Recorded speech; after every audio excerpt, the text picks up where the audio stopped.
In today's video, I'm going to teach you how to create drop-down lists in Obsidian. Open your Obsidian app. I'm assuming it's already installed, so once it opens, you'll be on the main dashboard. From here, click the gear icon to open Settings. In the Settings panel, go to Community Plugins, then click Browse. This opens the plugin library where you can search for extra tools that add new features inside Obsidian. In the search bar, type Meta Bind. When it appears in the results, click Install, then click Enable. This plugin is what makes the interactive select input field work inside your note. Now create a new note. In the note title, type Book Tracker. After that, click into the body of the note and move to a new line. Here, you're going to type the syntax that creates your first inline dropdown. Enter this exactly as shown, input, then open square bracket. Type inlineSelect, then open parenthesis. Type option, open parenthesis, fiction, then close parenthesis. Add a comma, then type option, open parenthesis.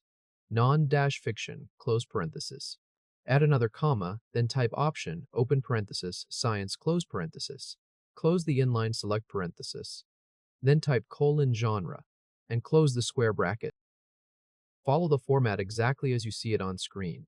Once that line is entered, proceed to the next part. To make sure the dropdown renders as an interactive field, verify that you are in live preview or reading mode.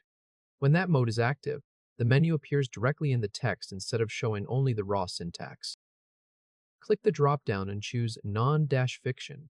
When you select it, that value is automatically saved to your note's properties. On a new line, add the second dropdown for status tracking. Type status, then a colon.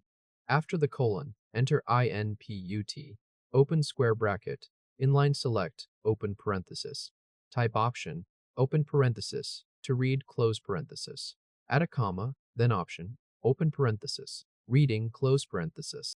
Add another comma, then option, open parenthesis, finished, close parenthesis. Close the inline select parenthesis. Type :status, then close the square bracket. Click this new dropdown and select Reading. Next, switch to Source Mode.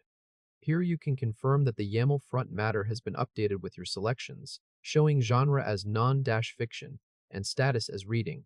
Then return to Live Preview to keep using the interactive dropdowns for quick data entry. Once done, you'll see it saved under your account.